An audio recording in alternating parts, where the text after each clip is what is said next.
Aloha. I'm Irminne van Dyken, MD. I'm a surgeon by trade, but my true passion is helping people just like you obtain and, more importantly, maintain optimum health. I've been seeing a concerning trend on social media lately.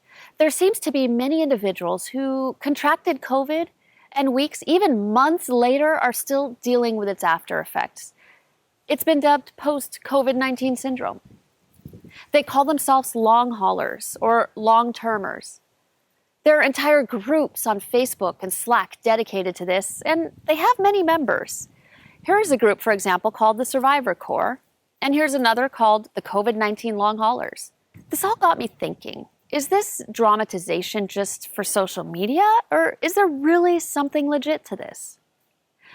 The World Health Organization has said that the median time from illness onset to recovery is around 2 weeks for mild cases and between 3 to 6 weeks for those with severe or critical disease. But many individuals that have even mild disease end up having symptoms that last much longer than 14 days. Some are reporting symptoms that last more than 3 months after infection. Many of us think about COVID-19 in a binary way, that you get it, then you recover. You're well, and then you're not. Then you're well again. Is that really what happens with coronavirus patients? Is there any existing data on this? According to the Johns Hopkins website that tracks all cases of coronavirus in the world, over 7 million people worldwide have recovered from coronavirus. The United Kingdom National Health Service published a document describing discharge destinations and needs of their hospitalized COVID-19 patients. Of all the people lucky enough to be survivors and get discharged, 50% of them get discharged home in good health. The other 50% experience long-term manifestations of the illness. That's huge. Of that 50%, 45% of people suffer long-term effects of the virus and need assistance at home. Another 4% need rehabilitation in a rehab center, and 1% need long-term acute care. Unfortunately for this 1%, going home and having a normal life will likely never be an option. So let's talk about that 50% of hospitalized COVID patients that don't fully recover. Why do they not fully recover? What are those long-term health manifestations? Well, the reality is that COVID-19 is so new, we don't have much data on this. Our understanding of COVID-19 is rapidly evolving, and it changes every day. The close relatives of COVID that we know more about, other coronaviruses like SARS-1 and MERS, they've been studied, but they're really not even close to SARS-2 or COVID as far as how they infect and effect people. SARS-2, it's been around long enough now that we're starting to see and describe long-term manifestations of the illness. In medical terminology, we call the long-term manifestations of an illness sequelae. So let's review what we know on this topic so far. I've split possible sequelae into 4 separate categories. First category, respiratory or lungs. Second, cardiac or heart. Third, coagulation or clotting. And fourth, brain and nervous system. Let's review each of those categories individually. We'll start with respiratory. Because this is a respiratory virus, there's a concern for long-term respiratory compromise. Things like chronic scarring of the lungs, also called fibrosis. When people first get infected with SARS-2, doctors see CT scan changes. If you look at a CT scan of the lungs, normal lungs look black like this. With COVID-19, patients develop these lighter gray patches in the lungs, and these are called ground glass opacities. There's concern that these lung changes can develop and turn into long-term scarring. The data from SARS-1 is concerning in this regard. This study here was published in the journal Nature, and although it was small, it followed 71 SARS-1 patients 15 years after their infection, and it found that more than a third had reduced lung capacity even 15 years after infection.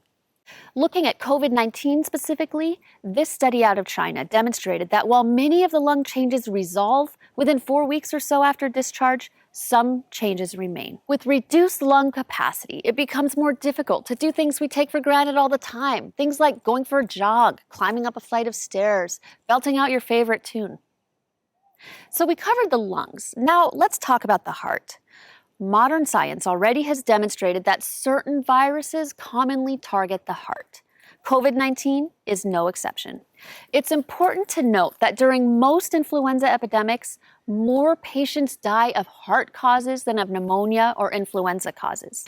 We currently know that 20% of all hospitalized COVID patients have cardiac manifestations, things like infection-related inflammation of the heart, which is called myocarditis, irregular heart rhythms or arrhythmias, or heart failure. Many of these changes appear to persist even after discharge from the hospital. The next concern for long-term effects of getting COVID would be complications from blood clots.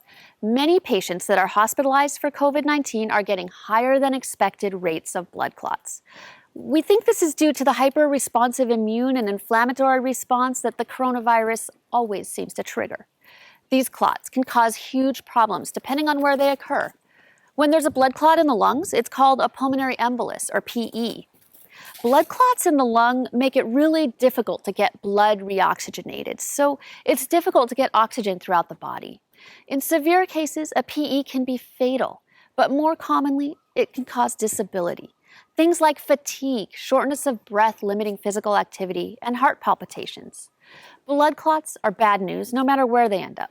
For example, clots that end up in the brain can cause strokes. Usually, strokes are seen more frequently in the elderly, but with COVID, we're seeing them in young patients too. Strokes can result in difficulty speaking, swallowing, limited mobility, or even inability to move one entire side of the body. Oftentimes, these changes are permanent, meaning long-term care and assistance is required. You can no longer live on your own anymore. Another less serious complication, but one that's very uncomfortable, is known as COVID toes or fingers. While we still don't know the exact cause of this phenomenon, it's thought that it's due to microclots in small blood vessels of your fingers and toes. Lastly, individuals that have larger blood clots in your arms or your legs are at risk for developing something called post-thrombotic syndrome, or PTS. This occurs in 20 to 40% of people who've had blood clots in their legs. And it's a syndrome that causes chronic leg pain, swelling, and discoloration. Sometimes you get things like chronic sores or ulcers as well. The syndrome is difficult to treat, and it causes long-term disability for many. A dramatic case scenario of this is needing to have a limb amputated because of blood clots. This happened to Nick Cordero, and unfortunately, as we all know, he ultimately succumbed to COVID-19 at the age of 41. Moving on to the brain and nervous system. COVID-19 also appears to affect the central nervous system, and some of these consequences can be long-lasting. This study from China, reported in JAMA, found that 36% of hospitalized COVID patients had neurologic manifestations, things like dizziness, headache, loss of balance, seizures, vision changes, loss of taste, loss of smell, and lastly, nerve and muscle pain. Another letter published in the New England Journal of Medicine reported neurologic features in 58 out of 60 patients admitted for treatment of the novel coronavirus. In addition to the above neurologic symptoms, those authors found agitation, confusion, altered reflexes, and something called dysexecutive syndrome, which is a syndrome consisting of inattention, disorientation, and poorly organized movements in response to a command. They think this is due to something called encephalopathy, or inflammation of the brain, which could be secondary to viral infection. These findings suggest we should be on the lookout for long-term neurocognitive problems after COVID infections. Another long-term problem is neuropsychological, post-traumatic stress from being ill in the first place. We don't really have data on COVID-19 regarding this, but during the SARS-1 outbreak, SARS survivors did struggle with psychological distress and stress for at least 1 year after the outbreak. I'm concerned we may be looking at a huge wave of new psychiatric ramifications triggered by COVID, and not many people are talking about that right now. The last general and concerning finding is something called post-viral syndrome. This letter was published in the journal Medical Hypothesis on the 26th of June. The authors outlined a condition known as chronic fatigue syndrome, myalgic encephalomyelitis, otherwise known as CFS-ME. It's been noted that some people who suffered from SARS-1 developed the syndrome after recovering from the viral illness itself, and the syndrome lasted about 20 months. This letter proposes the same could happen with COVID-19 after the acute infection has been overcome. Symptoms of this syndrome include persistent fatigue, diffuse myalgia or muscle aches, depressive symptoms, and non-restorative sleep. The authors of this letter state they've already seen the syndrome in recovered COVID patients, and they're working to find ways to treat the condition with manual treatment to aid lymphatic drainage and ways to reduce inflammation in the body. With all these sequelae and a significant number of people being vocal about post-COVID-19 syndrome, it's reasonable to recommend we establish a post-COVID care clinic or even a new specialty dedicated entirely to post-COVID care. I mean, right now, there's over 7 million people that have recovered from coronavirus. I'm sure not everyone is completely recovered. And this number of 7 million people that have recovered, it's only going to get larger at the current rate of coronavirus spread.